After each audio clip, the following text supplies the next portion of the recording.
So that's the thing, right? Only African Americans are encouraged to go in such low income, right? Such low income, low paying jobs, right? Low paying professions, right? That don't yield a certain type of reward that I think many African Americans desire, some level of influence, some level of admiration from their community, from their colleagues, from their peers, right? Some level of recognition that I think we don't really have within society, right? Many of us go into our fields. We obviously, I reference the athlete, but we see this with athletes, right? This admiration that comes from self mastery, and it's not just a Black thing, right? If we're humanizing the Black experience, and we could say that this is a fundamental American thing, many people desire to have some level of admiration for the work that they do.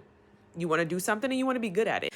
But more specifically, only with African Americans are we encouraged to go into these low income professions, right? And then we are expected to radically change the world, right? And this is why you have, if you are within your community, right? I'm within my community, and you go into these nonprofits, and they typically overpromise and underdeliver, right? And it's not because they're bad people.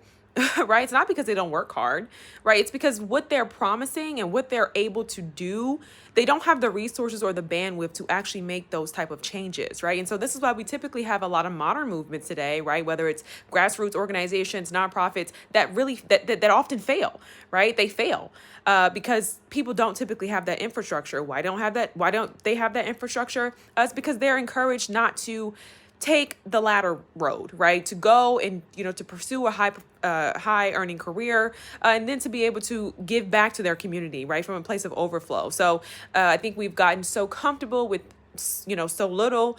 And, it's to the point where we maybe on a subconscious level, there's this expectation for so many of us to forego material comfort for communal gain, right? And the reality is that we are all here sitting with scraps, right? We're sitting with nothing, trying to make something, right? And then the things that what you're seeing today in a lot of arguments today, right? It's like we want to make these radical changes within the world, right? And this is the critique of Black excellence, right? Only Black people are expected to do that, right? With nothing, with nothing.